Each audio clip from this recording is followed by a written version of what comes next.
Да се сместиме сите. Па здраво на сите. Најнапред да ви се заблагодарам што одвоивте дел од вашето време да присуствувате на третиот митап на нашата организација Product. Денеска ќе зборуваме за нешто што е многу значајно, нешто што има суштинска значајност за секој проект, а тоа се роудмапите. Имаме двајца доста интересни соговорници. Како што знаеме, за секој проект и за секоја стратегија многу е важно да дефинираме насоката во која сакаме да се движиме. За таа цел мора да, бидејќи многу лесно можеме да излеземе надвор од нашите цели, да се оддалечиме од нив и така натаму. Роудмапите ни помагаат да не го направиме тоа, односно да ја структурираме нашата работа, да ја испланираме во насока на постигнување на целите и да го насочиме тимот како да се движи кон остварување на тие цели.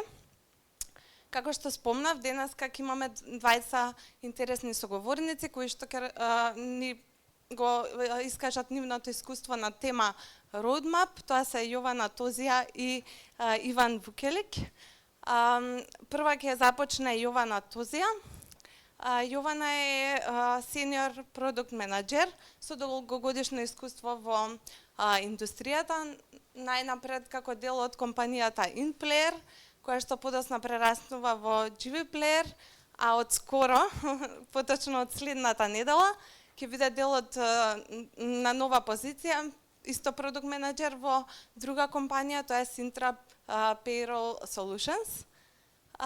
Јована ќе ни зборува денеска за outcome-based roadmaps, така да Јована те повикувам на сцената да почнеш твојата презентација.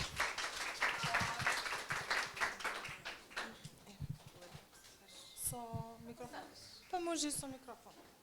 Што да не. Само да ставам таймер да не се... Да, земам. Добра. Океј?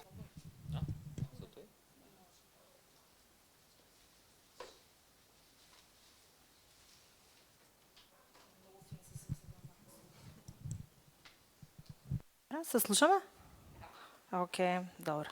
Јас сум обично многу гласна и им реков не ми треба микрофон, ама за целите на снимање веројатно на овакво се ќе го користи. Океј, фала ви на сите што дојдовте, да ставам таймер чисто за да не забегам со презентацијата. Фала ви на сите што дојдовте, како што ме навија, јас сум Јована, долгогодишно искуство во продукт организации, 6 плюс години во продукт. Денеска Олгица ме викна, фала ти Олгица на позивот. Сакам да зборувам малце за outcome-based roadmap-и. Roadmap-и се нели едни од омилената тема помеѓу нас продукт менаџерите. Агендата е следна, ќе ви дадам кратко интро, значи во roadmap-ите, кои се проблемите со roadmap-ите со кои што ние се соочуваме, како да ги надминеме тие проблеми, ќе ви дадам еден краток практичен пример од моето искуство, не соодветствува скроз на реалноста како што беше, пошто ја составив roadmap-ата од сеќавање, од пред неколку години ми се примерите, меѓутоа треба да ви даде прилично добра идеја за тоа што сме сакале да постигнеме. Океј, roadmap-и. Вакво нешто, значи доаѓа крајот на годината или почетокот на годината, имате annual planning, така сите се собирате 2 недели, 3 недели, 1 недела, колку и да е, во соба со екзекутив, со вашите колеги и ја правите стратегијата за следната наредна година и стигате до нешто вакво кој што знаете од прилика точно во кој квартал, кога, колку долго време ќе правите одредена иницијатива. Кој има правена оваква roadmap-а?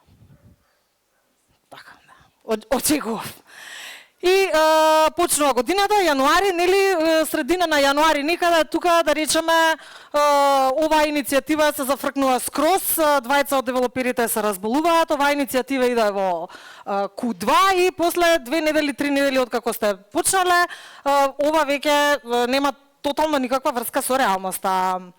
И заради тоа ние продукт менаџерите се одиме кон малце по-вејк, да речам, пристап, визуализација на тоа што сакаме да работиме следната наредна година, пошто сме имале цел annual planning и викаме, окей, сега нема да се обврзуваме со недели, нема да се обврзуваме на датуми, ќе се обврзуваме само на квартали.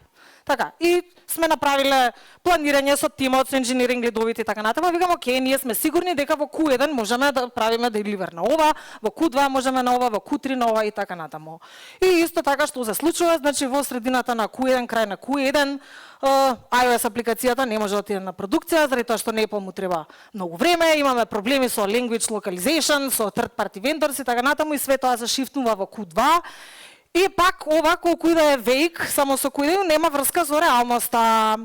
И ние продукт менеджерите си викаме, окей, ние ќе направиме уште по-веик пристап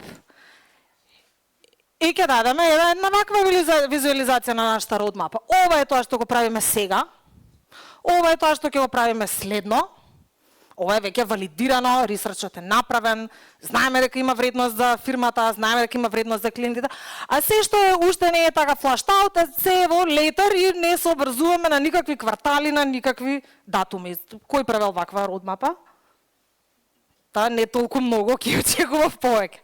Добро, и освен, значи, овие формати, имаме тука PowerPoint презентации кои што личат на sales pitches, така, имаме разни визуализации во Figma, во Miro, некои фирми дури имаат и на вебсајтовите разноразни од дизајнери многу убаво визуализирани роудмапи во кои што кажуваат што можат нивните корисници да очекуваат во наредната година. Што е проблемот со сите овие роудмапи? И пред да кажете таймлайнс и не деливеринг на тоа на кое што сме се обврзале, не е тоа. Проблемот со сите овие роудмапи е што освен вие, вашиот тим, вашиот шеф и можеби уште неколку други луѓе со кои што сте го комуницирале рационалето, никој не знае зошто се тие работи на вашата роудмапа и зошто тие работи на вашата роудмапа ќе се прават сега или ќе се прават после. Зашто нешто ќе се прави во јануари, а зашто нешто ќе се прави во јануари. Имаме луѓе од селс на кои што изминатите 2 години клиенти им дробат, ве молам, тоа ни треба, тоа ни треба, тоа ни треба и конечно тоа нешто за кое што сел се борело доаѓа на роудмапата и е во декември, значи треба уште една цела година да чекаат за тоа да дојде. И никој не разбира и никој не знае зошто вашата роудмапа изгледа така како што изгледа. Enter outcome based roadmap. Значи, outcome based roadmapите прават alignment помеѓу efforts, помеѓу иницијативите кои што ги имате во продукт тимот, помеѓу фичерите на кои што правите вие деливер и помеѓу стратешките цели на компанијата. И сите тие фичери, иницијативи, како и да нови продукти, прави поврзување на нив со стратешките цели на компанијата. И објаснува како овие фичери ќе придонесат да се остварат целите на компанијата. Заради тоа што тоа го овозможува customer centric размислување. Значи, овозможува вие да се фокусирате на проблемите на вашите клиенти и како да ги решите проблемите на вашите клиенти со тоа што ќе имате бизнес value и бизнес outcome во вашата фирма.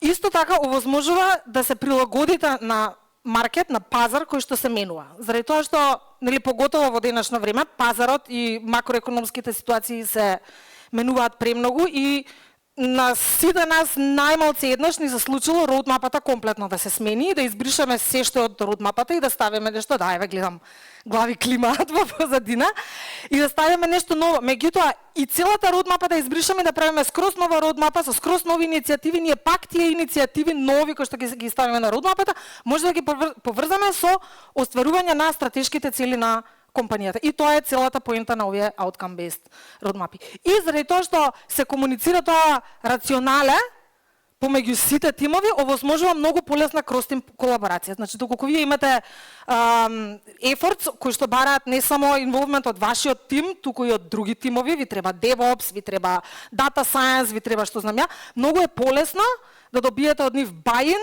кога ќе ми објасните зошто треба да се приклучат на тој ваш проект кој што го правите и што ќе се постигне со тоа што тие ќе се вклучат во вашиот проект. Кој е разликата помеѓу традиционалните и outcome based roadmap? Значи, традиционалните roadmap, сите тие формати кои што ги видовме, ги има милион и еден, тие се фокусирани на деливери на фичерс, пошто на крајот на денот, нели, ние сепак правиме деливери на фичери или на нови продукти. Тоа е тоа што излегува како резултат од нашата работа.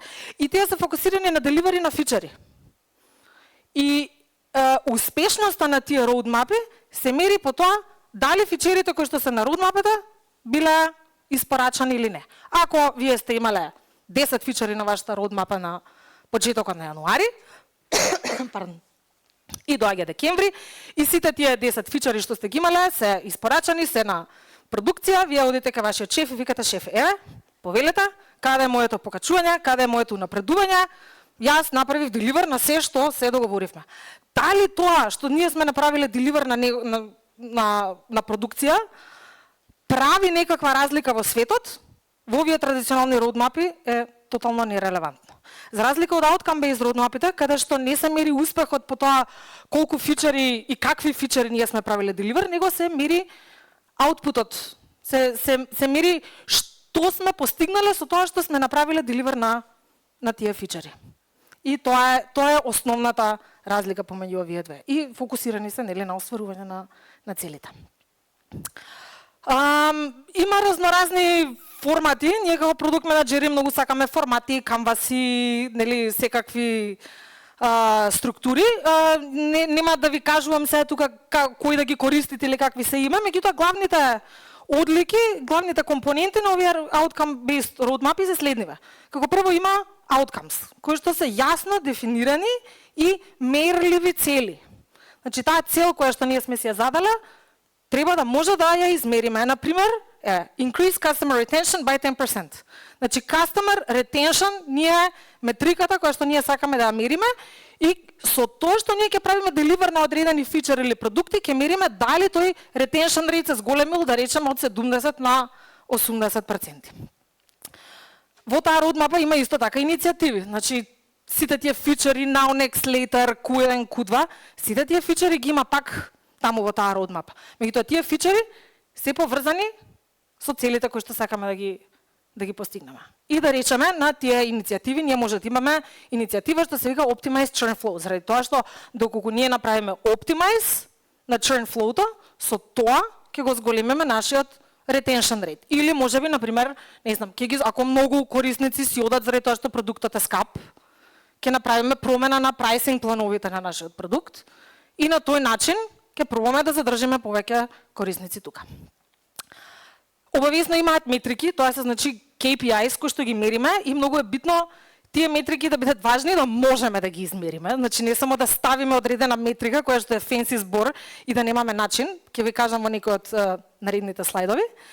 И имаат time frames. Значи без разлика дали сакате вие да се обврзете на недели и на точни датуми или на квартали или на now next later, сепак во тие outcome-based roadmap мора да има некаков таймфрейм во кој што ќе се знае кога одредена работа сакаме да направиме деливер и кога сакаме да постигнеме одредена цел. Овие outcome-based roadmap си доаѓаат и со своји проблеми. Значи не го решаваат проблемот на сите проблеми на продукт менаџерите. Многу често знаат да не дадат јасен холистички поглед на работите. Ќе ви дадам една приказна која што слушав од еден дечко што зборуваше на една онлайн конференција од YouTube пред неколку години. YouTube си имал зададена компаниска стратешка цел да постигне одреден број на watch hours во текот на годината. Сите иницијативи кои што YouTube ги правил, значи сите продукт тимови, сите девелопмент тимови, се што правеле како иницијатива, било во насока на тоа да се зголеми watch time на YouTube. Ако нешто не придонесувало кон watch time, ја отфрлале таа идеја колку ја била таа револуционерна или иновативна или пардон. Што и да. И сега одреден дел од тимовите приметиле дека нели YouTube има autoplay и на autoplay ако во следното видео рекомендат стават видео што трае подолго, следното видео што ќе се пушти и е подолго, автоматски го зголемува нели бројот на минути кои што сме го стримале на YouTube. И го смениле recommendation алгоритмот на YouTube. Оно што не го предвиделе е дека тоа придонесе кон комплетно нов начин на користење и комплетно нов user experience кај YouTube. Заради тоа што YouTube од алатка која што примерно порано се користеше за слушање на музика и можеше да кликнеш плей на едно видео и да го оставиш плеерот 2 сати да сам да си пушта музика и да прави едно по едно видео. Одеднаш YouTube стана алатка во која што кликаш плей на едно видео и следното видео во рекомендат кој што ќе ти направи автоплей е видео што трае 2 сати и е некоја листа од, не знам, Ријана, Best of и трае 2 сати. Целиот начин на користење на YouTube од контент креаторите исто така се смени. Контент креаторите веќе не постираат песни или кратки видеа, почнаа да постираат видеа од 2 сати.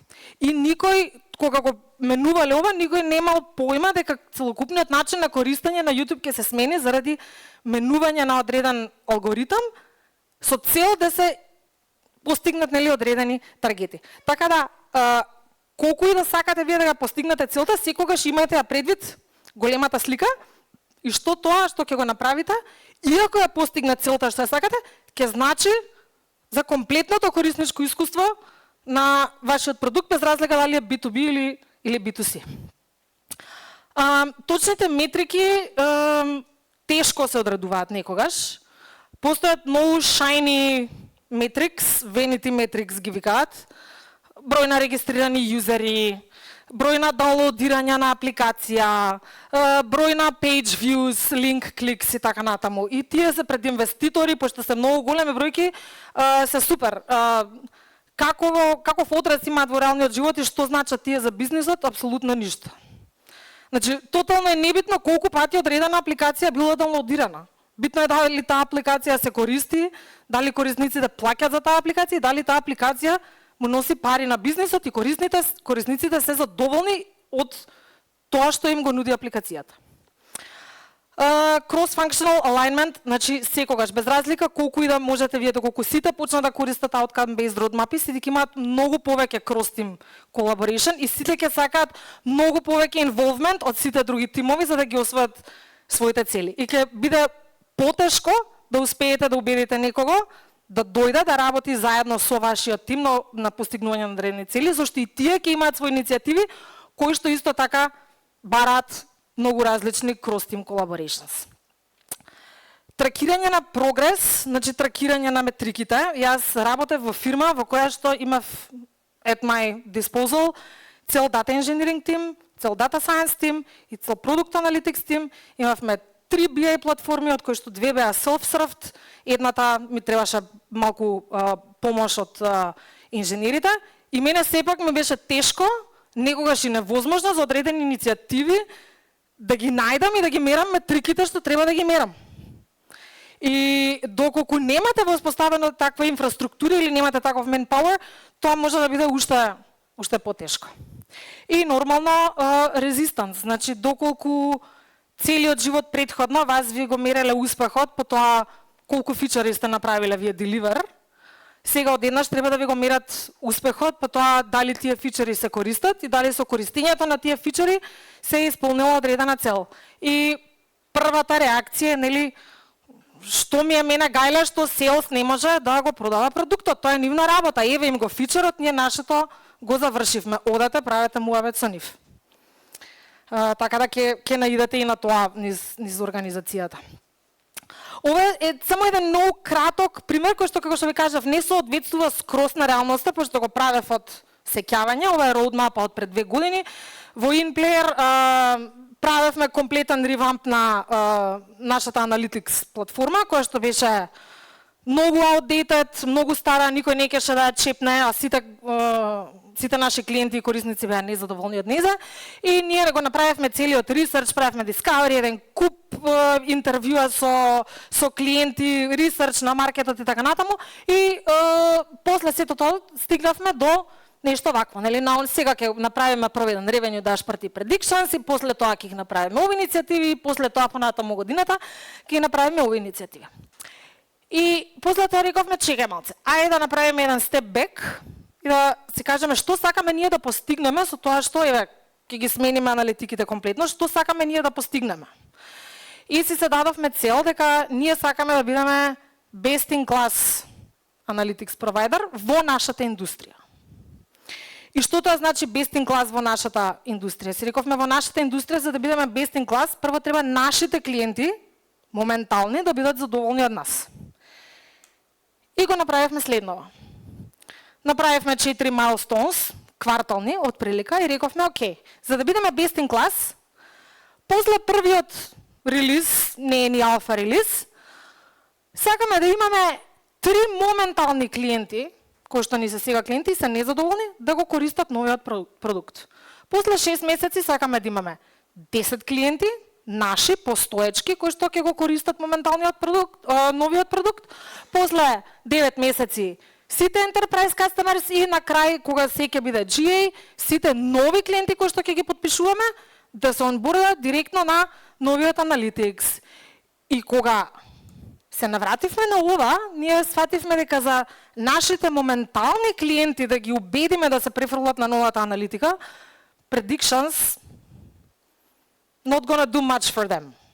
Значи, нив им треба да им ги решиме моменталните проблеми што они ги имаат со нашата моментална платформа. И повторно, значи, Enter Discovery, Enter овакво, стигнавме до такво нешто. Значи, ние свативме дека мора да имаме иницијативи во кои што ќе направиме комплетно нов ETL, Transform and Load процес и ќе правиме ремоделирање на нашата дата. И дека главниот проблем што нашите клиенти го имаат, не е дека немаат predictions, туку тоа се нивните raw data репорти, кои што они после таму во нивните бизнес флоа ги користат. И значи нашата roadmap комплетно го смени нејзиниот изглед и на сите им беше јасно зошто. На сите им беше јасно зошто predictions таму дури на крајот на годината ќе ги правиме. Зашто ние сакаме нашите моментални клиенти да ги задоволиме и тоа ќе го постигнеме со ова. На кратко само околу она што outcome based roadmap-ите го имаат. Значи outcomes кога ќе ги ставате. Она што треба да го имате во ум е дека тие outcomes треба да бидат многу специфични. Значи 3 моментални корисници кои што се сега корисници на InPlayer да ја користат новата платформа. И треба да може да ги мериме. Че ако не може да ги мериме, џабе како ќе знаеме дали сме постигнале ако не може да го измериме тоа. Иницијативите треба да бидат фокусирани кон исполнување на целта. Да може да бидеме сигурни дека ако тоа нешто го направиме, контрибуира кон освојување на таа цел. Метриките треба да бидат прецизни и треба да бидат релевантни. Како што кажав, Vanity Metrics, nobody cares. Колку даунлодирање на апликацијата, значи типов што не знае што е крипто и протестира, тотално е нерелевантен, на никого не му е битен. Метриките треба да се релевантни и да се одветствуваат на бизнес outcomes-от. И time frames, нели, треба да бидат реалистични. Нема да ветувате дека ќе слетате на Марс следната недела, ако уште не сте почнале ракетата да ја градите. Што може вие да направите? Не знам колкав дел од вас тука се во лидершип позиции во вашите организации. Пробајте да не губите култура во која што outcomes и резултати ќе имаат многу поголема вредност отколку деливери само на features. Користете дата, користете податоци, користете insights. Бар сега во денешно време е лесно да се стигне до тоа, за да дојдете до оној формат кој што ви го покажав пред малце. Континуирано итерирајте. Roadmap-ата не е нешто што ја правиме на почетокот на годината и таа стои и е исклесана во камен. Значи, јас сум сигурна, кој не ја сменил roadmap-ата, нека го фрли првиот камен. Јас сум сигурна дека цело време се менуваат и тоа е во ред. Значи, надворешните околности се менуваат, треба да знаеме што менуваме и зошто го менуваме тоа што го менуваме. И пробајте да, не знам на македонски како да го кажам, to build alignment. Значи да добиете согласност, не е согласност, не го знам зборот, alignment, усогласеност, да, низ организацијата за ова. За крај, roadmap-ите се средство за комуникација. Нема една roadmap to rule them all. Секогаш ќе имате повеќе roadmap-и со различни нивоа на детали, со различни нивоа на time frames, дали нешто ќе биде неделно испорачано, sprint level, quarter level, now next level, later level. Битното е дека тие формати кои што вие ги користите различни, ако вашата организација има 10 различни продукт тимови, секој различен продукт тим си има свој формат на своја roadmap и секој тим има 4-5 различни roadmap-и, доаѓаме до 50 различни формати на на roadmap-ите и тоа никој после нема да може да го следи. Така да форматот на roadmap-ите направете му стримлайн, сите продукти мои да користат ист. Пробајте да to prevent overselling. Сите знаеме во моментот кога ќе дадеме roadmap-ата или некој интерактивен кликабилен прототип, sales кога ќе го видат, одма идат и го продаваат без разлика што тоа нема да почне уште наредни 6 месеци, така гледам климата, значи на сите ни се случило. Пробајте да спречите overselling со тоа што ќе ставите јасно до знаење дали е нешто во моментот во development или е во alpha или е во beta или е general availability или уште не е почнато. И пробајте да правите интерактивни прототипови за да можете да визуализирате што е можно подобро, што е тоа што следи на вашата roadmap. Ќе ви пуштам едно видео на кратко, чисто нема да зборувам за AI, very hot topic, чисто само да знаете како и колку може да ви помогне во интерактив прототипинг. Ова е нешто што јас успеав да го направам со вкупно 10 промпта за 7 минути, нешто за што ми требаше порано недели работа заедно со дизајнерот.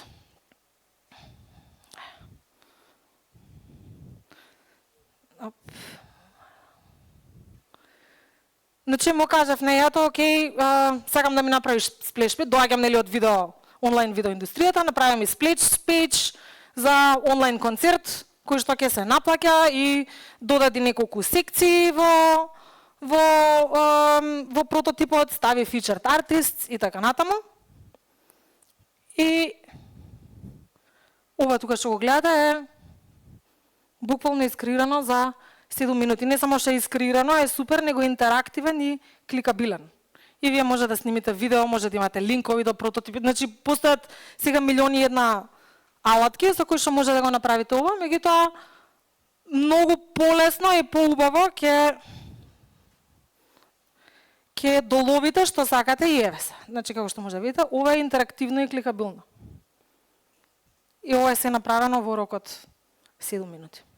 Така да, без разлика дали ќе користите традиционални или outcome-based roadmap-и, пробајте колку што можете повеќе да правите барем прототипови, ако не интерактивни прототипови, за да визуализирате што сакате да постигнете.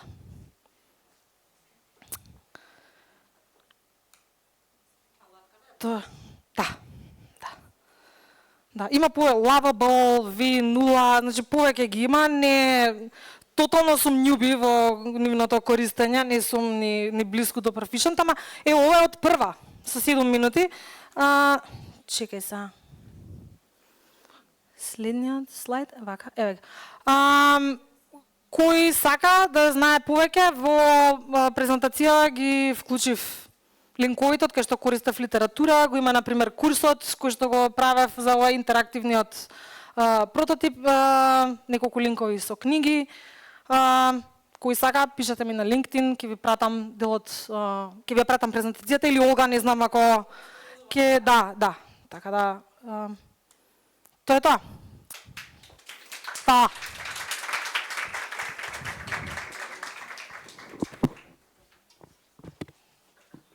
Да задржиме уште малце. Океј.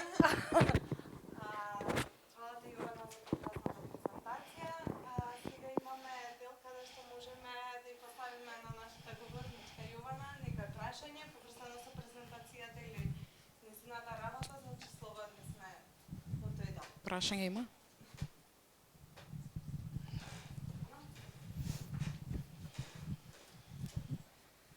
Доколку повеќе иницијативи, активности, фичери, како и да ги крстиме, од roadmap-ата, водат кон остварување на една цел, како го изолираш ефектот при мерењето на тоа колку импактирале врз една стратешка Колку одредена, иницијативите ги правиме една по една.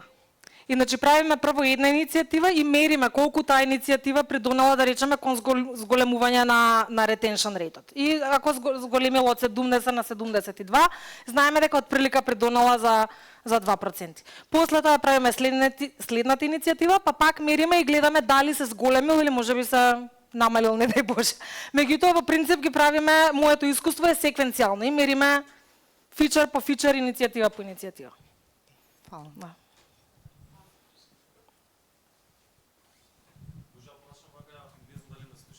Да. Чисто да прашам, ме интересираше, спомна, нема one roadmap to rule them all. Да. Кој е source of truth на roadmapата тоаш? Како, по што се водиш? Види, roadmapите се средство за комуникација. Значи, roadmapите се нешто кое што го користиме за да искомуницираме со интерни или екстерни фактори, што е тоа што нашата компанија следно ќе извади на пазарот. Ние сме одговорни за тоа нашите roadmapи, без разлика дали е една или 15, да ги држиме синхронизирани и да бидат up to date и да бидат точни. Тоа е наша работа. Значи, без разлика дали ќе имам sprint level roadmapa или now next later или outcome или презентација за пред бордот која што кажува за следната година, сите тие треба да содржат истата информација. Ако нешто менуваме во едната roadmapa, ќе треба да го смениме во сите roadmap. Не ти одзима нешто многу време? Одзема многу време, да. Има road mapping tools, кои што јас искрено немам искуство, ги немам користено. Треба организацијата да е желна и волна да вложува во софтвер за развој на продукти. И тие претпоставувам дека многу повеќе ја скратуваат. Има такви tools кои што сите тие иницијативи ги врзуваат со OKRs, гледаат нивна contribution, меѓутоа тие чинат пари. Кај нас се уште мислам дека фирмите не се спремни да вложуваат пари во такво нешто, така да the labor is on us. Океј. Да. Фала ти. Друго прашање?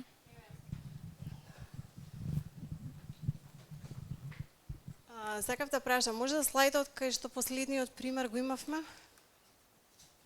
Со видеото? Не, тоа со чартот, табелата. Так. Каде што ги имавме goals, каде што ги имавме features на крај. Така. Ова? Океј. Да, Да. сега јас го разбирам апсолутно, нели, goal setting и така натака да биде outcome, меѓутоа доколку roadmapата на крај го содржи овој четвртата редица, features and initiatives, Добра. нели е тоа traditional roadmap? Да. Овој дел е традиционалната roadmapa. Така. Да, овој дел е традиционалната roadmapa. Меѓутоа, овој дел кажува зошто овие иницијативи се Апсолутно. тука и ќе придонесат кон ова. Така, со тоа Да. што доколку тоа ми беше, ние направиме претходно вежбата за goal setting Так, done right, так. односно outcomes based, тогаш фичерите ги Так. представуваме at the end of the day повторно на таков да, roadmap. да, Чисто да. за визуализација. Да. И уште едно прашање, да, outcome многу помага, меѓутоа јас еве не можев да разберам како тоа би помогнало еве двата iOS инженери дека се болни. Значи, пак ние можеме да касниме на raw data reports, што actually Да, меѓутоа ние не го овде адресира тој проблем, Да, чисто. не го адресира проблемот со тоа што на пример ние ова не може да почнеме да го правиме и почнуваме да го правиме ова. Во оваа outcome based roadmapa не ни интересира нас дали ќе го правиме прво ова или ќе го правиме ова. Вие може да ставите ваши time frames. Меѓутоа битното е дека сите овие иницијативи придонесуваат кон ова. Како вие после ќе се справите со тоа што одредени иницијативи имаат dependencies меѓу нив и ако една не почне, другата не може да почне, тоа е веќе ваш Тој интерен. сакав јас. Да, Ова е чисто да. дека we're building what's right, а Да. после тоа како ќе го Так, направиме, тоа да. се веќе други проблеми Тоа се кога точно. забушава и Да. да нели така. Добро, окей, фала.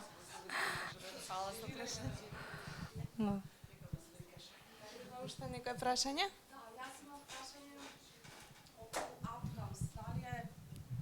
Да, значи дали е битно ауткамот да е еден, што ако се повеќе ауткамс? Може да зададеме повеќе outcomes. Good Дали е practice е да имаме до 3 најмногу. 3 најмногу outcomes. 3 outcomes значат обично 3 иницијативи по еден outcome, значат 9 плюс иницијативи. Значи зависи од тоа колку е вашиот тим голем, колку outcomes можете да си зададете. Така, и за секој од нив би имале посебен roadmap, или? Може, зависи, значи како што кажав, има различни формати. Вие можете овде да ги напишете сите 3 goals. Сакаме да имаме 3 моментални корисници, сакаме нивниот satisfaction rate да е повеќе од 8 и сакаме да го користат продуктот најмалку еднаш неделно. Така? И тогаш овде ќе имавме освен daily active users и weekly active users, ќе меревме и CSAT, customer satisfaction rate. Си зависи од тоа колкав залак сакате да земете. Океј. Да се кога ви кептен ни се разви дискусија со прашање. Инаку до сега немало прашања од другите митапи, така да Така? знаеш, тоа е добра презентација. Супер, фала ви. Thought provoking, нели, што би рекле. Да. Сакав да прашам за откамите. Ива, од твоево искуство, од каде доаѓаат откамите? Дали се од лидершип, дали продукт менеджерот? Лично, верувам дека е различна компанија во компанија, меѓутоа баш од твое искуство ме интересира. Предходно, значи, кога бевме во InPlayer, пробувавме да имплементираме OKRs. И, значи, стававме OKRs на ниво на компанија и после тие аутпути од OKRs-от беа инпут за OKR за секој од тимовите. Така, значи, key results, компаниските key results стануваа objectives на секој од тимовите. И после ние си стававме наши key results, кои што требаше да ги исполниме. Кога не купија JW Player, таму не се користеа OKRs, меѓутоа имавме еднаш годишно зададено компаниски цели кои што сакаме да ги постигнеме. И да речеме една компаниска цел беше дека сакаме да пенетрираме подлабоко во broadcasting маркетот и дека сакаме да имаме клиенти кои што ќе донесат најмалце, не знам, X amount of dollars per year. И сега, кога вие знаете дека компаниска цел е дека сакаме да таргетираме такви клиенти, нели, ќе си зададете гол цел дека сакаме да имаме најмалце 5 милиони долари annual recurring revenue и сите фичери кои што ќе ви бидат тука, ќе бидат фичери кои што ќе го таргетираат тоа 5 милиони annual recurring revenue. Значи ќе се запрашате, окей, што е тоа што тие големи милионски клиенти што носат толку многу пари го сакаат како фичери. И ќе правите муабет со нив, ќе правите discovery, ќе market research и така натаму. И може да имате супер фичери тука понатаму, кои што не ги интересираат тие клиенти, меѓутоа вам ќе ви биде оваа цел важна. Така да, исто пак, нема, нели, значи компаниските цели врвот и после тоа се расплинува навале.